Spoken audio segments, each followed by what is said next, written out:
So this bacterium is basically a harmless type of free bacterium found in the soil, and its spores now are sold commercially that are used to kill insects or the larvae of certain insects.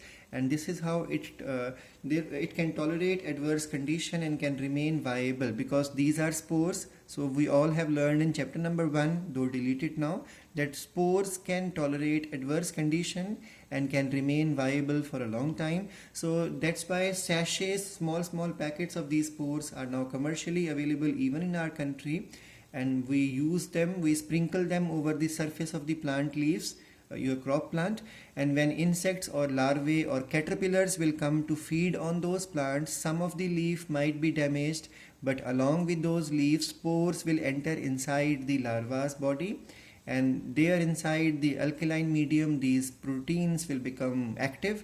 They get dissolved instead of being crystalline form, and once they are dissolved, they become active and they cause perforation or hole formation inside the gut of the insect, and finally insect would die. Now the next point is the bioherbicides. Now bioherbicides are plants or insects that do not allow the growth of weeds in the crop field. So we all know about smoother crops. In your 8th class, they must have been the topic of agricultural practices. So if you remember, we did mixed farming, then we had the intercropping. So in the same manner, there is a concept of intercropping with the help of smoother crops. What are smoother crops? Smoother crops are those crops which do not allow weeds to grow around them. So if these crops are grown in those areas, weeds will not grow. For example, barley, millets, clover leaf, soybean, rye, sunflower, all these plants or all these crops, they secrete certain chemicals, and therefore if you perform crop rotation, so that means your normal crop is first you grow your normal crop, then you grow your barley, millet, clover leaf or sunflower, then again grow your normal crop. So because you are growing these smoother crops in between, they won't allow the weeds to grow. So crop rotation with these smoother crops will naturally reduce the incidence of weeds formation. Then there is an example which is given in the NCERT also, plus we'll be learning about that in the 13th chapter also of ecology, that in Australia and in India a cactus was introduced which is called as opuntia. Now this cactus was introduced, and then the problem, whenever you bring a species from outside country, sometime it becomes out of control species, and you call it as excessive growth of species, also called as alien invasive. Invasive means too much of growing everywhere. So it starts spreading, or it starts controlling the whole area in India as well as Australia.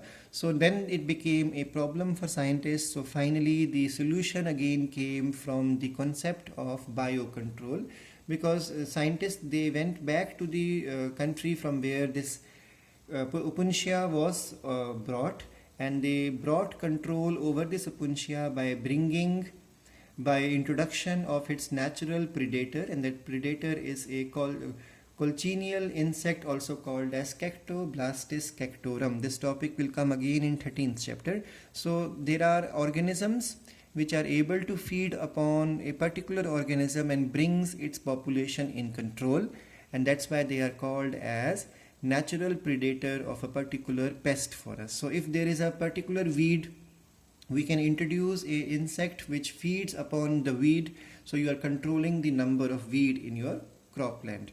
So bioherbicides are organisms that are used to control or destroy the unwanted plant growth without harming the other plants. So first bioherbicide which worldwide we know are basically the mycoherbicide. So here myco stands for fungus.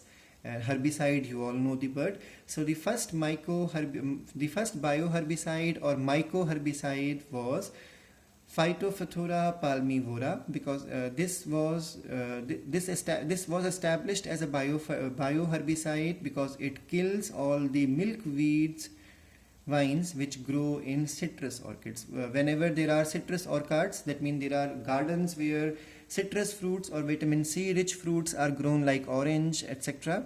So it was found that the milkweed vines become a weed there. So these plants were brought under control with the help of a fungus called as Phytophthora palmivora. And in the same manner, we all know about water hyacinth, first chapter, Ecornia crassipes. This was brought under control in USA with the help of Sarcospora rodmani. And in the case of in our country, it was brought under control by Alternaria ecorniae. So you just learn these examples because they may come in the MCQ, though these are missing, this whole thing is missing in the NCERT. So the bioinsecticides. Now, after bioherbicide, let's understand bioinsecticides. These are those organisms that control the harmful insects. So now, how can you control them? First of all, with the help of their natural predators or with the help of their natural parasites and pathogens. Or otherwise, let's start. The predators are species-specific natural predators, and they are harmless to the other insects. Example, ladybird beetle, we just learned, praying mantis, they feed upon aphids, dragonflies, they feed upon mosquitoes.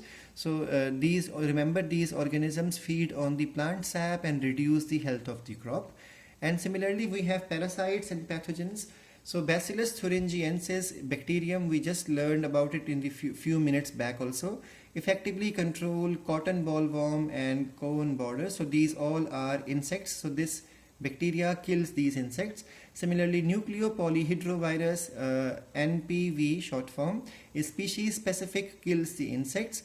So natural insecticides are chemicals obtained from the microbes, plants to control the insect. We all know about there are plants, or you can say, like for example, neem tree. An extract from the neem tree can kill a large number of insects. So there is an extract which is called as Azadirachtin. This chemical is present in Azadirachta indica neem tree, and this if it is sprayed on the plants, then leaf eating pests would be gone.